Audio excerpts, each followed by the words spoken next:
Karena bahasa Mandarin hurufnya berupa simbol, hal ini menjadi kesulitan tersendiri bagi pemula yang sama sekali belum mengenal bahasa Mandarin. Mereka juga bingung harus mulai dari mana. Nah, apakah kamu mengalami kesulitan yang sama? Assalamualaikum warahmatullahi wabarakatuh. Kewae pengyomen hao. Halo teman-teman, terima kasih sudah mampir di channel Belajar Mandarin. Saat ini skill Mandarin banyak dibutuhkan di berbagai bidang, baik di dalam maupun di luar negeri, sehingga banyak orang yang ingin belajar bahasa Mandarin.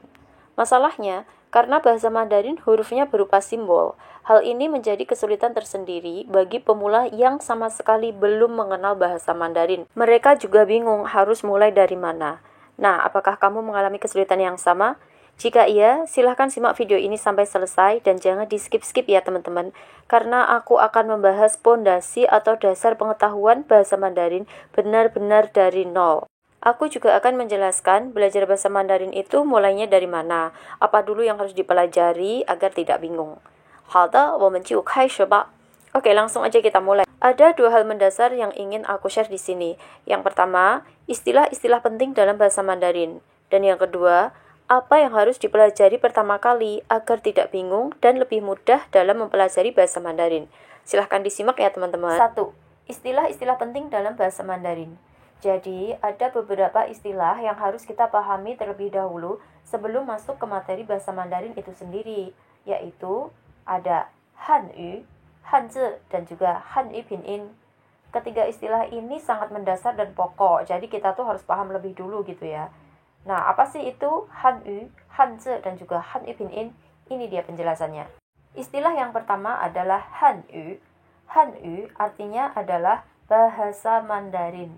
Nah, ada banyak sebutan untuk bahasa Mandarin, di antaranya ada Hanyu, Zhongwen, Guoyu, dan juga Putonghua. Jadi kalau nanti di luar sana ya, di luaran tuh teman-teman mendengar ada yang menyebut Hanyu, kemudian ada juga yang menyebut Zhongwen, ya, belajar Hanyu atau belajar Zhongwen, itu jangan bingung ya, karena semua istilah itu sama, maksudnya yaitu bahasa Mandarin. Bahasa Mandarin ini adalah bahasa nasional atau bahasa resmi yang digunakan untuk berbagai acara kenegaraan di Tiongkok dan sudah menjadi bahasa umum yang dimengerti oleh banyak orang. Mungkin teman-teman udah tahu kalau di negara Tiongkok itu bukan hanya ada bahasa Mandarin, tapi juga ada bahasa daerah seperti bahasa Hokkien, Siang, dan lain sebagainya.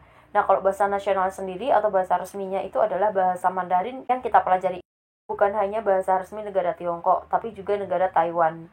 Bahkan merupakan salah satu bahasa resmi di negara Singapura dan salah satu bahasa resmi yang dipakai di PBB juga nih. Keren ya teman-teman, jadi makin semangat belajar Mandarin dong. Istilah yang kedua adalah Hanzi. Jadi teman-teman, Hanzi merupakan istilah untuk kosakata bahasa Mandarin yang dituliskan dengan huruf simbol. Hanzi ini biasanya disebut dengan karakter Han atau karakter Mandarin. Yang perlu teman-teman garis bawahi adalah bahwa satu Hanzi atau satu karakter Han sama dengan satu kata. Dan satu kata ini sudah mempunyai satu bunyi dan satu arti. Hanzi ini berbunyi wo dan artinya adalah saya. Ini berbunyi ni dan artinya kamu. Jadi setiap huruf simbol ini ya sudah mempunyai bunyi dan arti. Sudah satu kata.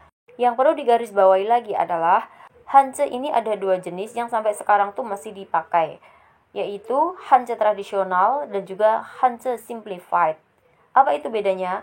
Kalau Hanzi tradisional itu bentuknya masih murni, yang belum mengalami perubahan, ya disebut dengan Fantizi.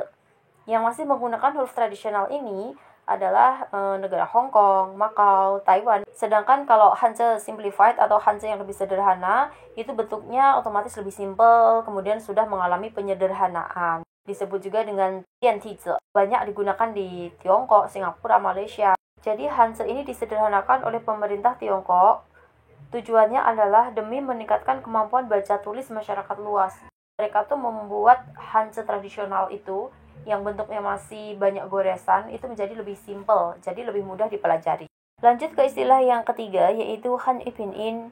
Hanyu Pinyin itu adalah pelatinan atau penulisan kosakata bahasa Mandarin ya ke dalam bentuk Latin, ke dalam bentuk huruf Latin gitu ya teman-teman, bukan huruf simbol. Nah, poin yang perlu teman-teman perhatikan adalah han i pinyin dalam penyebutannya biasa disingkat menjadi pinyin. Jadi, han i pinyin sama dengan pinyin itu sama aja. Berikutnya yang perlu diperhatikan adalah setiap han i pinyin itu pasti ada 3 unsur yang menyusunnya, yaitu konsonan, vokal, dan juga nada. Contoh ya, ada kata wo, dia terdiri dari w, o, dan juga nada 3. W itu adalah konsonan, O itu adalah vokal, dan nada yang ketiga ya, itu adalah nadanya. Kata yang berikutnya ada ni, itu terdiri dari N, I, dan juga nada 3 juga, kebetulan nada 3 juga ya. Nah, N di sini adalah konsonannya, I itu adalah vokalnya, kemudian ada nadanya juga. Bayangkan saja jika tidak ada han i pinyin nih teman-teman. Saat bertemu huruf atau karakter han seperti ini ya, kita tidak akan terbayang nih, yaitu bunyinya apa, artinya apa. Dan setiap kata yang akan ditulis hurufnya berupa simbol seperti itu, pasti orang akan kesulitan mempelajarinya. Karena itulah pemerintah China, ya pemerintah Tiongkok menciptakan pinyin yang mentransformasikan kata-kata berbahasa Mandarin ke dalam huruf Latin. Itulah tadi penjelasan tentang Hanyu, Hanzi, dan juga pinyin. Semoga penjelasan aku mudah dipahami oleh teman-teman semua. Berikutnya adalah dari mana sebaiknya kita tuh mulai belajar bahasa Mandarin. Jawabannya yaitu mulai dari memahami han i pinyin atau pinyin, memahami unsur-unsurnya, cara membacanya, cara menulisnya. Kita tuh harus mempelajarinya step by step sampai paham. Dengan memahami pinyin, kita baru bisa membaca dan menulis kosakata bahasa Mandarin dengan benar. Nah, kalau sudah bisa membaca dan menulis dengan benar, selanjutnya kita bisa membaca kalimat-kalimat yang ada di buku-buku bahasa Mandarin. Mungkin teman-teman sudah ada yang mempunyai buku Mandarin di rumah ya.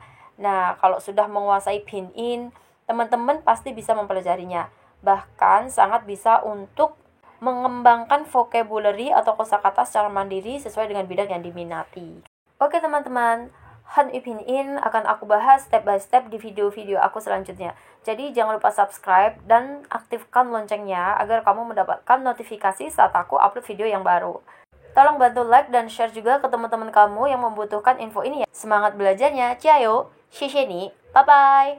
Wassalamualaikum warahmatullahi wabarakatuh.